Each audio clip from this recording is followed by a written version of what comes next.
Сәлеметсіздер көрермендер, бүгінгі сіздерге көрсеткелі отырған атрос гүлім бонсай, фикус, микрокарпа деп аталады.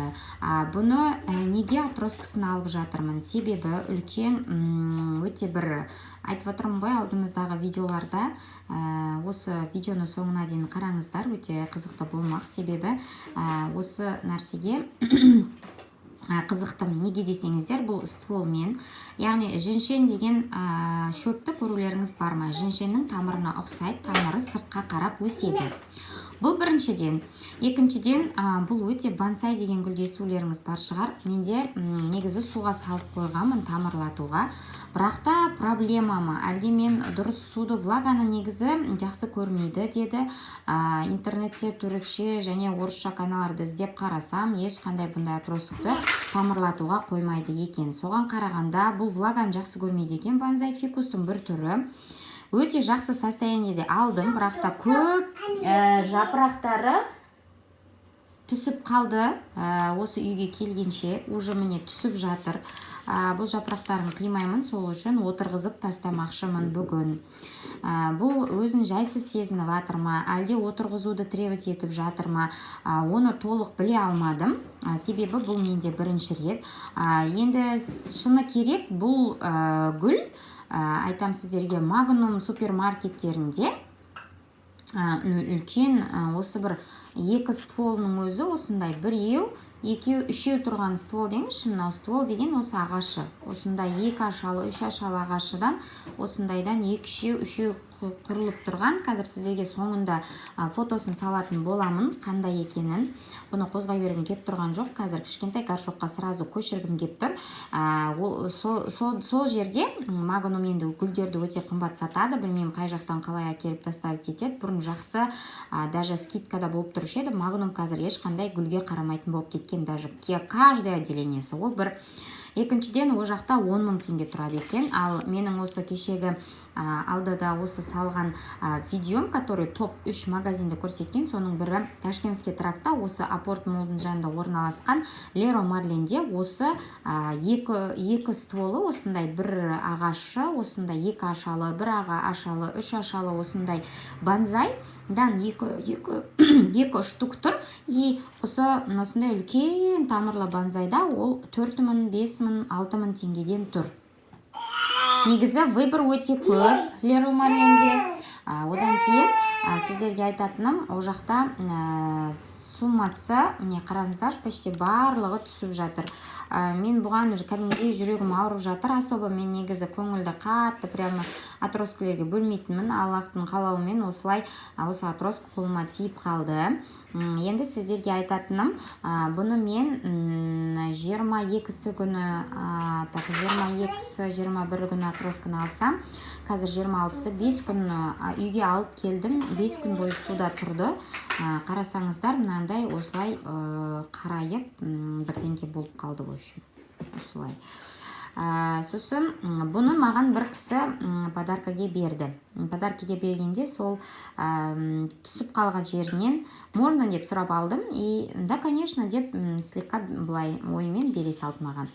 Так, бұны алсаңыздар, өте высокий жаңа күтім жасаңыздар. Технически ұрылған жерлер жоқ. Осы бір жерде ғана бір қатты бірдеңге батып кетсе керекті.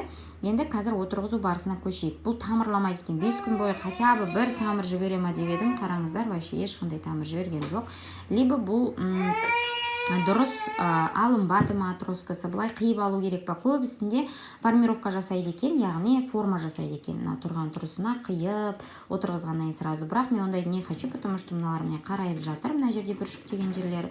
Енді бұл алдымыз жаз, көктем, ешқандай проблема болмай бүршіктеп арғай жақсы алып кетеді деген ойдамын. Аңғарып тұрсаңыздар, міне мына жарлақтары сарғайған ба, жасыл жапырақты осылай болып жатыр. Қазір кешіріңіздер, 1 минут, лампам өшіп қалды. Осылай, міне, осындай бүршіктері аз негізі, көп гүлдері түсіп қалды. Сол үшін тездетіп, бұны сразу топыраққа отырғыза салмақпын. негізі үлкен банзай фикустың бір түрі ғой. Фикусты жақсы көремін. Негізі менің фикусым болған, бірақ та оны қызым құлатып, сонымен өспей жақсы болмай қалды. Ол ито мен болмаған кезде жасалған дүние, сонымен қайтадан өсіре алмадым деді. Мен аманаттап тастап кеткен кісі, сонымен фикусым жоқ болды. Сол фикусыма ұқсайды. Кейбір жапырақтары сопақ, лимонның жапырағына ұқсайды, кейбір жапырақтары домалақ, мандариннің жапырақтарына ұқсайды. Міне қатты қанық, негізі бодрый жапырақ осылай болу қажет. Мыналар енді өскен жас жапырақ болғандықтан осылай болып тұр ма, әлде өзін жайсыз сезінгендіктен технически осылай сарғаяйын деп тұр ма, ақшыл болып, мен оны түсінбедім. Сонымен отырғызу барысына көшейік. Отырғызу барысында менің сіздерге көрсетейін деп отқаным, міне осындай ғана кішкентай құмыра, астында отверстие 6 штук бар, қатты крупный емес, сол үшін мен бұған дренаж салмаймын. Білесіздер, мен кішкентай гүлдерді тәжірибе қылып алған кезде ешқандай дренаж салмаймын. Если осы да жақсы алып кететін болса, жақсы құмыраға ауыстырған кезде сол құмыраның астына 3/1 бөлігіне дренаж саламын. Бұл бір. Қазір енді топырақты алып, мендегі білесіздер, топырақ универсальный топырақ. Міне алдында көрсеткенімде универсальный топырақ, кәдімгі универсальный топырақ. Енді осы универсальный топыраққа бір осылай қалақ алып салай. Қазір сіздерге түсініктірек болсын.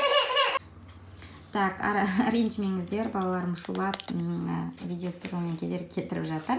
Түсініктірек болса, ары қарай осылай қалақпен топырақты салып жасайық. Міне, мен неге көп топырақ салып жатырмын. Себебі бұда ешқандай не жоқ, қалай айтады, тамыр жоқ. Сондықтан кішкене глубоко бүйтіп нырять етіп, осылай тыға салмақшымын. Ол үшін кішкене осылай топырағымды нығындап, қолмен емес, потому что тығыздалып ауа өтпей қалуы мүмкін. Так, осылай кішкене түсіріп алмақшымын. Нығыздап алмақшымын топырағымды, потому что астында дренаж жоқ, білесіздер. Так, осылай салып, слегка қолмен басуға можно, одан кейін осылай нырять етіп, яғни ары қарай итеріп, осылай тұрғыза салмақшымын. Енді қатты астына қарай жібермеймін. Осылай салған жерден қаттырақ басып, үстіне тағы топырақты толтырамын. Сосын сіздерге результатын бөлісіп отырмақшымын. Бұны мен прям так сильно хочу. Мынау перлит, білесіздер ғой, вермикулит қосылған, вермикулиттен минерал бөлінеді. Бұны қосыңыздар. Универсальный топырақты алған кезде құрғана қара топырақ болатын болса, универсальный оған міндетті түрде қосыңыздар. Себебі бұл көктем кезінде гүлдерге минерал беріп тұрады. Қосымша еще влаганы ұстап тұрады. Бұл интернеттен көрсем, влаганы жақсы көретін фикустың бір түрі екен, микрокарпа деген. Бонсайды көргендеріңіз бар ма? Основном бұны Япония, сондай жерлер декоративный өте көп қолданады. Южный Корея, сол жақтар.